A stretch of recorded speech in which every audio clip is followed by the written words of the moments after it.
날마다 하나님 말씀 가까이 하는 성도님들에게 하나님의 은혜가 함께하길 원합니다.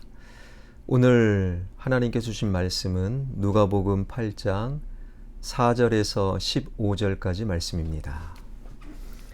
각 동네 사람들이 예수께로 나와 큰 무리를 이루니 예수께서 비유로 말씀하시되 씨를 뿌리는 자가 그 씨를 뿌리러 나가서 뿌릴새 더러는 길가에 떨어짐에 밟히며 공중의 새들이 먹어버렸고 더러는 바위 위에 떨어짐에 싹이 났다가 습기가 없으므로 말랐고 더러는 가시떨기 속에 떨어짐에 가시가 함께 자라서 기운을 막았고 더러는 좋은 땅에 떨어짐에 나서 100배의 결실을 하였느니라.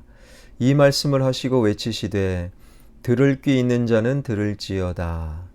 제자들이 이 비유의 뜻을 물으니 이르시되 하나님 나라의 비밀을 아는 것이 너희에게는 허락되었으나 다른 사람에게는 비유로 하나니 이는 그들로 보아도 보지 못하고 들어도 깨달지 못하게 하려 함이라.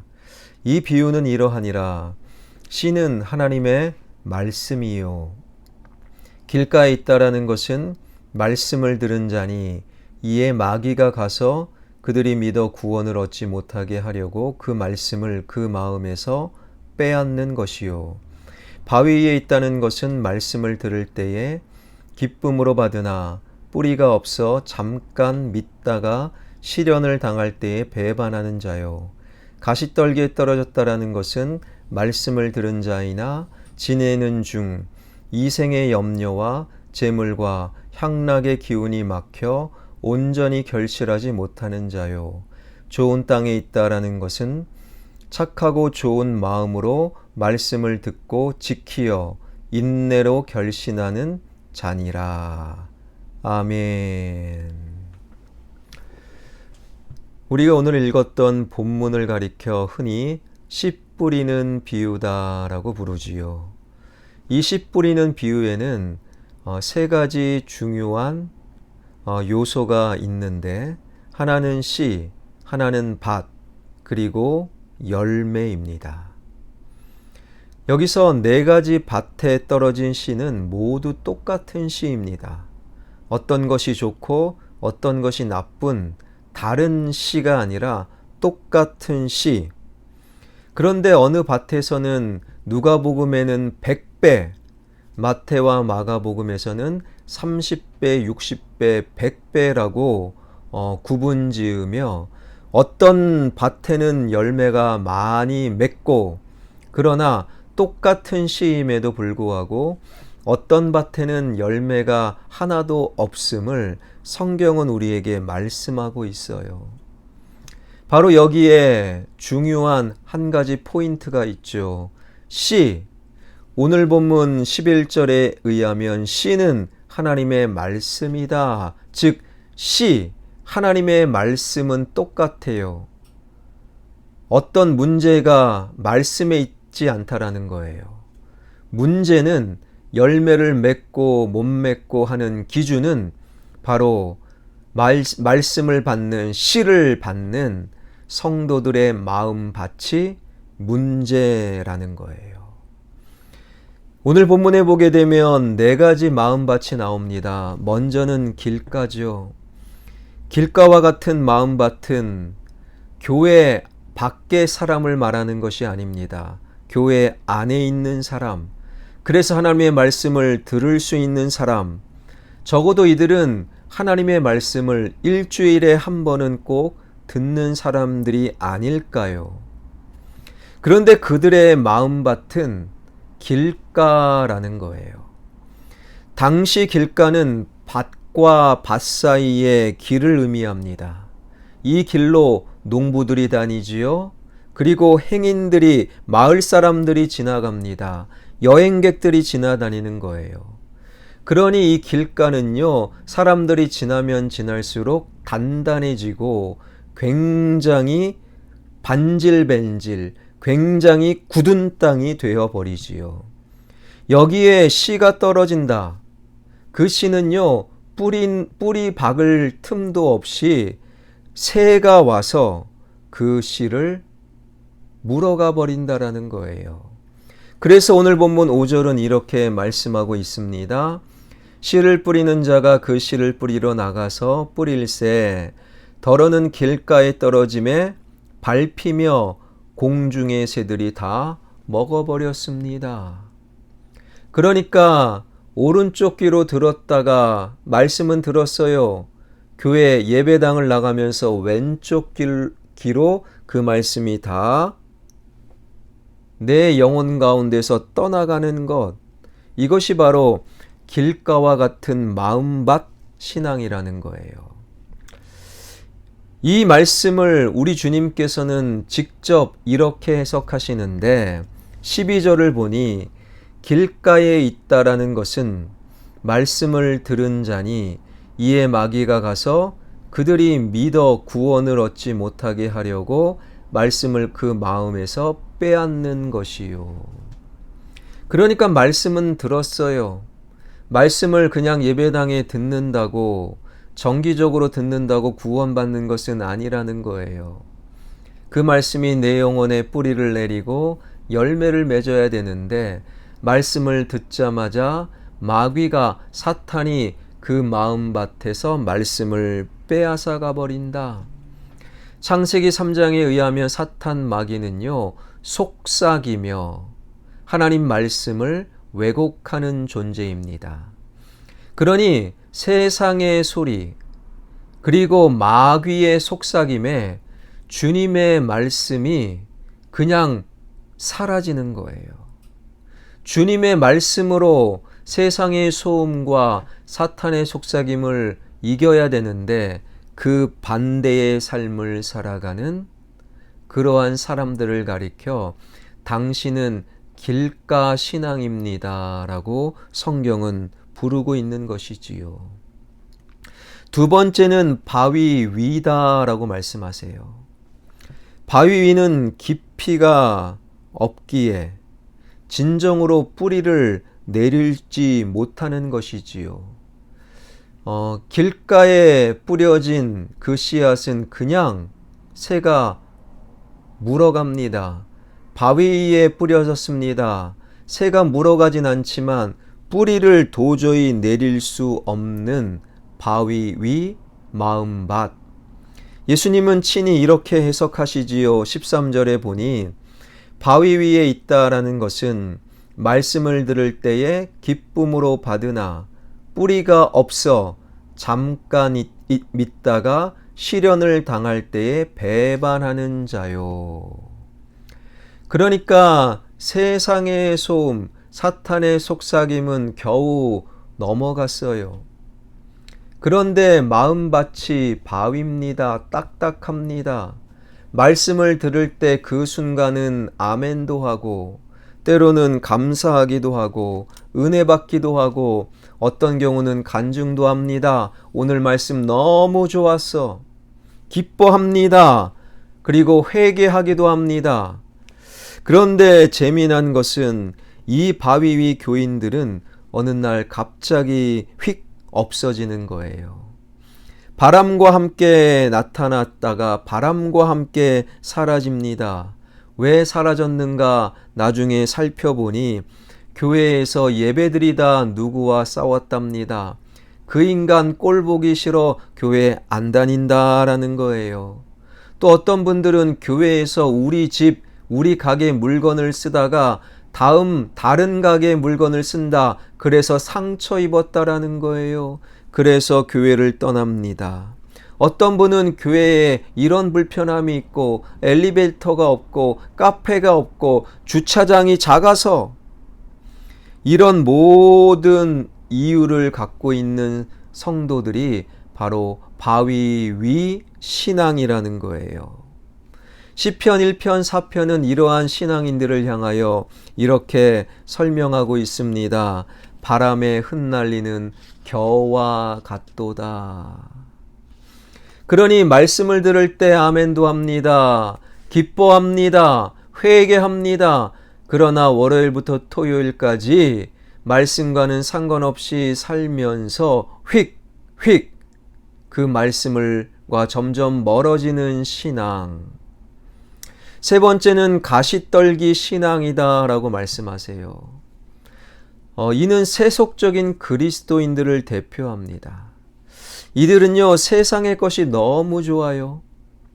하나님의 것은 저 멀리 있는 것 같고 중요한 것, 그리고 진리인 것은 알지만 저 멀리 있는 것 같아서 지금 당장 눈에 보이는 세상의 것에 마음 빼앗겨 이 가시떨기 신앙인들은요, 말씀의 열매를 맺지 못하는 신앙의 삶을 살아갈 수밖에 없습니다. 예수님은 14절에서 이렇게 해석을 하시지요. 가시떨기에 떨어졌다라는 것은 말씀을 들은 자이나 지내는 중 이생의 염려와 재물과 향락의 기운이 막혀 온전히 결실하지 못하는 자요. 말씀을 듣습니다. 주중에도 말씀을 묵상합니다. 그리고 때로는 새벽 기도도 다닙니다.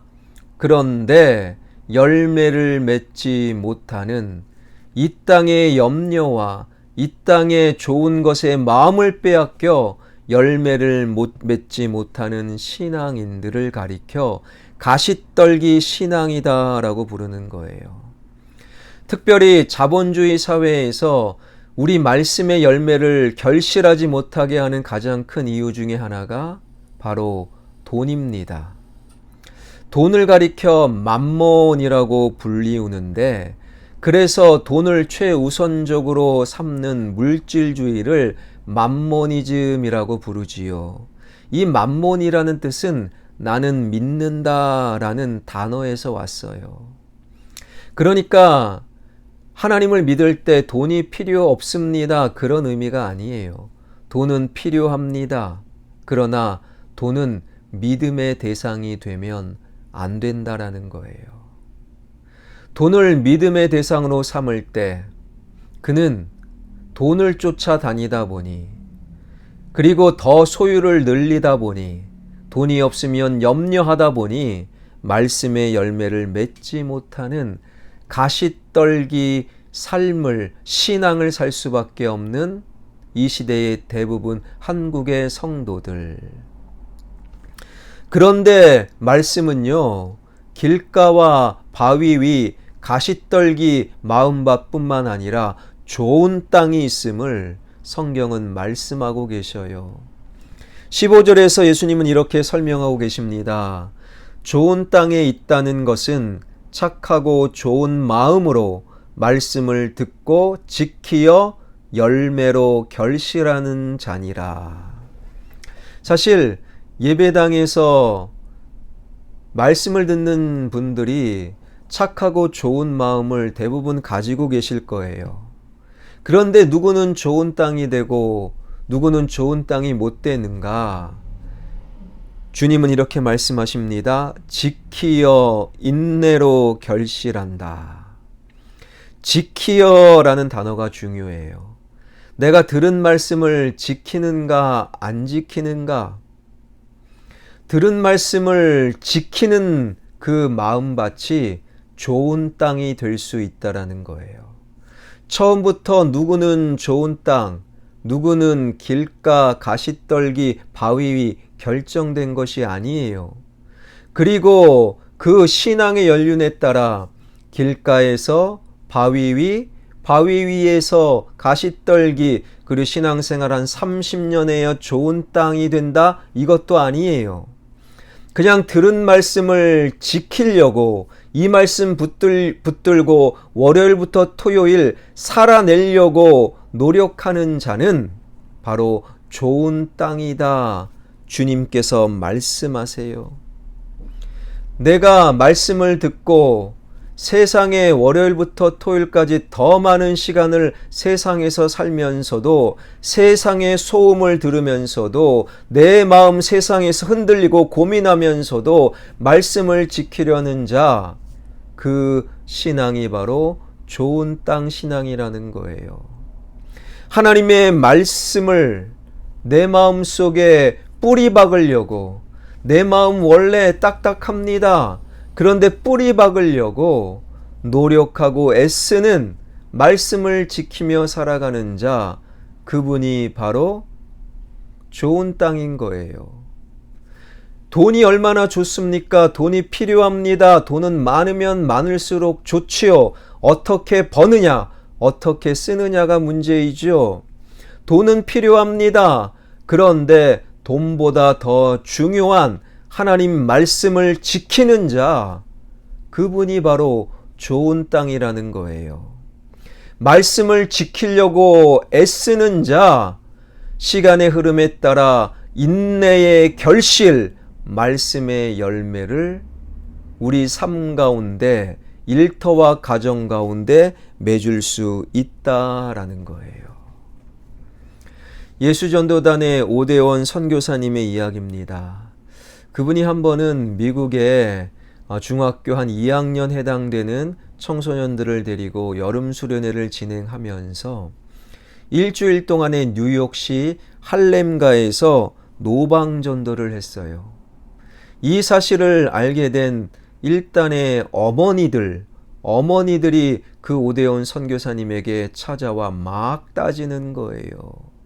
그럴 수는 없습니다. 어른들도 무서워서 함부로 가지 못하는 뉴욕시 할렘가에 이 어린 것, 중학교 2학년밖에 안 되는 어린 딸과 아들들을 데리고 노방전도라니요, 말씀을 전한다니요, 말도 안 됩니다. 이게 무슨 일입니까? 막 따지는 어머니들에게 선교사님이 이렇게 말했습니다.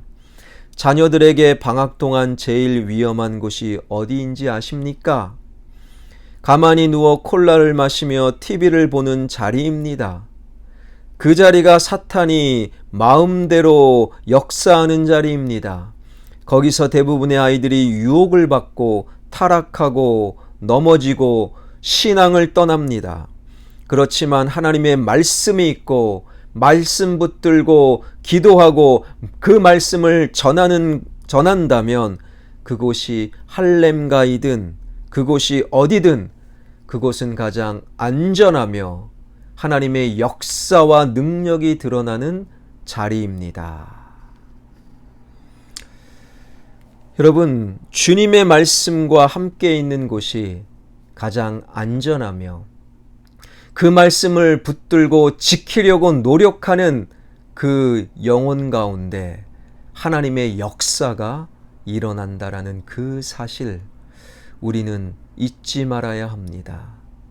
오늘 이 새벽 말씀을 마음속에 새기며 나의 마음밭, 말씀의 씨앗을 받는 나의 마음은 어떤가? 혹시 길가 아닙니까? 그래서 가장 귀한 하나님의 말씀을 사탄에게 다 빼앗기고 있는 것은 아닌지요? 혹시 바위 위 아닙니까? 그래서 말씀의 뿌리를 도무지 내릴 생각을 못해 이 땅에 이리저리 세상의 흐름과 유행에 흔들리고 있는 것은 아닙니까? 혹시 내 마음밭 가시떨기 아닙니까? 그래서 들은 말씀의 열매 결실하지 못하고 있는 것은 아닌지요? 사랑하는 성도 여러분, 말씀은 능력입니다. 진리입니다. 힘입니다. 우리 모두 그 말씀을 지키어 저와 여러분 좋은 땅이 되길 바랍니다. 좋은 땅 되어 하나님의 때에 30배, 60배, 100배의 말씀의 열매를 맺어나가는 말씀의 사람 저와 여러분 우리 모두가 되길 주님의 이름으로 축원합니다. 기도하겠습니다. 우리에게 말씀하시고 말씀의 능력을 경험하게 하시기를 원하시는 하나님, 그 말씀을 지키어 우리 마음밭 좋은 땅이 되게 하여 주셔서 말씀의 열매를 30배, 60배, 100배로 맺어 우리 영혼에, 우리 가정의 일터와 우리 교회와 이 나라 이 민족 위에 말씀의 역사를 만들어가는 말씀의 사람들 되게 하여 주옵소서. 말씀 앞에 내 마음밭이 길가가 아닌가? 말씀 앞에 내 마음밭이 바위 위 혹은 가시떨기가 아닌가 늘 살피는 영성을 또한 허락하여 주옵소서. 살아계신 하나님, 우리 화평의 가족들 가운데 환우들 찾아가 주셔서 안수하여 주옵소서. 질병의 권세가 떠나가게 하여 주옵소서. 영혼의 우울증과 조울증, 무기력함이 떠나가게 하여 주옵소서. 영육간의 강건함으로 일어서는 화평의 환우들, 화평의 가족들 되게 하여 주옵소서. 코로나19 확진자들이 이제는 10,000명을 넘어가고 있습니다. 사람의 손으로는 도저히 끝낼 수 없음을 여전히 세상은 모르고 또한 인정하지 못하고 있는 이때에 하나님의 백성들이 기도하길 원합니다. 그래서 하나님의 살아계심을 고백하며 인정하는 이 세상의 변화가 이루어지게 하여 주옵소서. 가로택 정비사업, 성전 건축, 주님 좋은 길로 인도하여 주옵소서. 대통령 선거, 주님 손에 맡겨드리오니 어떤 사람이 대통령이 되든 좋은 대통령으로 변화될 수 있도록 인도하여 주옵소서. 이 모든 말씀 예수 그리스도의 이름으로 기도하옵나이다. 아멘.